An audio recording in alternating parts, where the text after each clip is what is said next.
오늘 본 말씀은 거룩한 관유를 만드는 그것에 대해서 하나님께서 명령하고 계십니다. 성막을 만들고 그리고 성막에 들어가는 모든 기구들을 다 만들고 난 다음에 이제 이 거룩한 관유를 만들어서 그 관유를 성막과 또 성막에 들어가는 모든 기구에다가 이렇게 바릅니다. 그 바르는 데에 사용되는 이 기름을 하나님께서는 거룩한 것, 구별된 것이다 라고 이렇게 말씀하십니다. 그래서 이 기름으로 바르는 모든 것들은 거룩하고 구별되어진다 라고 이야기합니다. 그래서 이 기름은 하나님께서 절대로 백성들이 개인의 사용의 목적을 위해서 만들지 말라고 말씀하십니다. 32절 말씀을 보면 사람의 몸에 붓지 말며 이 방법대로 이와 같은 것을 만들지 말라. 이는 거룩하니 너희는 거룩히 여기라. 하나님께서 구별되고 또 그 성막에 들어가는 것들과 또 하나님 앞에 거룩하게 구별된 것들에만 바르라고 말씀하시는 이 관유는 최고의 재료로 만들어집니다. 그래서 23절 말씀에 보면 너는 상등 향품을 가지되 액체 모략 500세겔과 그 반수의 향기로운 육개 250세겔과 향기로운 창포 250세겔과 이러면서 쭉 양이 나오는데 거기 보면 23절에 24 초반부에 보면 상등 향품, 제일 좋은 그러한 향품을 말씀하시는 겁니다.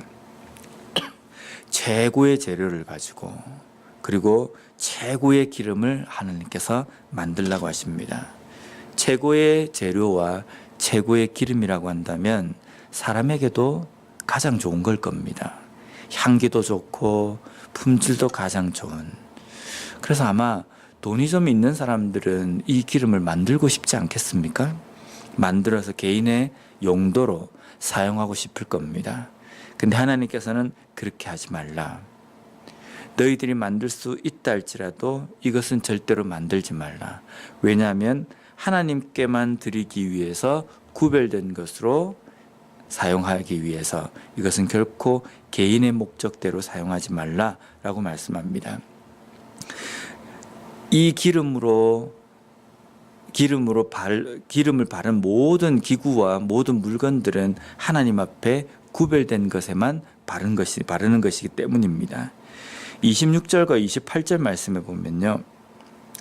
너는 그것을 회막과 증거계에 바르고 상과 그 모든 기구이며 등잔대와 그 기구이며 분향단과 및 번제단과 그 모든 기구와 물두멍과 그 받침에 발라. 하나님께서 하나님 앞에 이 모든 것에 이제 거룩한 관유를 바르게 되면 이 모든 기구와 모든 성막이 어떻게 되냐면 구별되고 거룩하게 되는 겁니다. 거룩하고 구별되게 된다라는 것은 그냥 단순하게 깨끗하게 된다라는 이 의미만이 담겨 있는 것이 아니라 하나님 것이다라는 겁니다. 그래서 이 거룩하게 된 것이 접촉하게 되면 이 성막과 또 성막에 들어가는 모든 기구들을 거룩한 관유로 발랐는데 거기에 뭔가 접촉하게 되면 그 접촉한 모든 것들도 거룩하게 되는 겁니다. 거룩하게 된다라는 것은 깨끗하게 된다라는 이 의미만 담겨 있는 것이 아니라 하나님 것이다라는 겁니다. 그래서 아론과 그의 아들들, 제사장들에게도 이 관유를 붓습니다. 붓게 되면 이 사람들이 거룩하게 됩니다. 거룩하게 된다는 것은 깨끗하게 된다라는 이 의미만 담겨 있는 것이 아니라 하나님의 것이다라는 이 의미거든요. 우리가 우리 자신을 성도, 거룩한 백성이라고 이야기합니다. 왜 우리가 거룩하고 또 깨끗한 백성입니까? 우리가 죄가 없기 때문이 아니라 예수 그리스도의 보혈로 인하여서 우리의 죄가 사해졌습니다. 그리고 성령의 기름 부으심으로 말미암아 하나님께서 우리를 거룩한 백성으로 인치셨습니다. 그러면 우리를 거룩한 백성으로 인치셨다는 것은 그냥 세상을 살아가는데 그냥 거룩하게 산다 이 의미만이 되는 것이 아니라 하나님 것이라는 겁니다. 이전에 우리가 죄 가운데 심판 가운데 있는 우리의 인생이 뭐 우리 마음대로 살았다고 한다면 하나님께서 우리를 거룩한 백성으로 인치시고 구별하셨다는 것은 하나님 것이라는 겁니다. 하나님의 소유라는 뜻입니다. 그러면 우리가 하나님의 소유가 되고 하나님 것이 되었다라고 우리가 표현한다고 한다면 우리가 어떤 삶을 살아야 되겠습니까? 이전에는 내 삶이 내 것이라는 주장으로 삶을 살아간다고 한다면 내가 하고 싶은 것, 내가 뜻하는 것, 내가 계획하는 것, 모든 것이 나 중심입니다.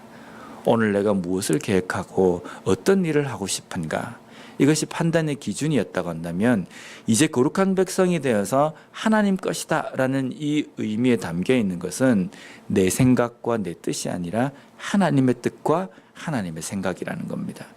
오늘 하루 내가 하나님의 뜻대로 내가 어떻게 살 것인가. 왜냐하면 성막과 모든 기구들이 거룩하게 되었을 때 이것은 하나님을 위해서만 사용되어져야 되거든요. 성막에 사용되어지는 모든 기구와 모든 것들을 성막에도 사용하다가 또 개인의 용도로 사용하다가 이렇게 사용하지 않습니다.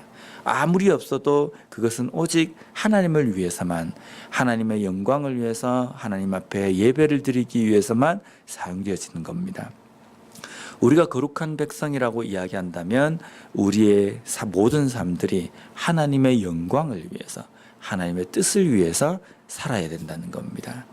그래서 우리는 매일 아침마다 일어나서 오늘도 내가 하나님 앞에 새로운 생명을 받았다라고 이렇게 고백한다고 한다면 우리의 마음 가운데 생각해야 될 것은 무엇이냐면 오늘 하루 내가 하나님의 뜻대로 어떻게 살 것인가, 이것을 먼저 우리가 생각해야 된다는 겁니다.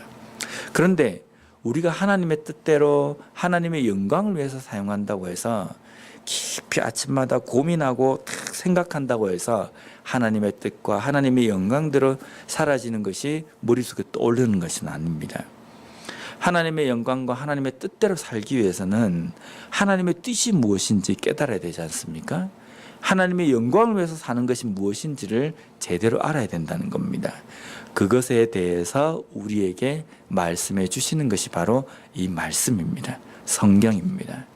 그래서 우리는 매일 아침마다 매일매일 순간순간마다 하나님의 뜻을 읽고 또 읽고 묵상함으로 말미암아 나에게 거룩한 백성으로 구별하시고 인쳐주신 이 하루의 삶을 어떻게 하나님의 뜻대로 살 것인지, 어떻게 하나님의 영광을 위해서 살 것인지 그것을 묵상함으로 말미암아 깨달을 수가 있다는 겁니다. 오늘도 우리에게 주신 이 하루의 삶을 어떻게 시작해야 하는가, 내가 오늘 무슨 계획을 하고 있고 내가 원하는 이 하루의 시간은 어떤 것인지, 이것이 아니라 우리의 삶에서 우선순위는 하나님의 영광을 위해서, 하나님의 뜻을 위해서 이 거룩한 백성, 거룩한 성도인 내가 어떻게 살 것인지, 그것을 말씀을 통해서 또한 기도를 통해서 다시 한번 다짐하고 결단할 수 있는 이 시간이 되었으면 좋겠습니다. 기도하겠습니다.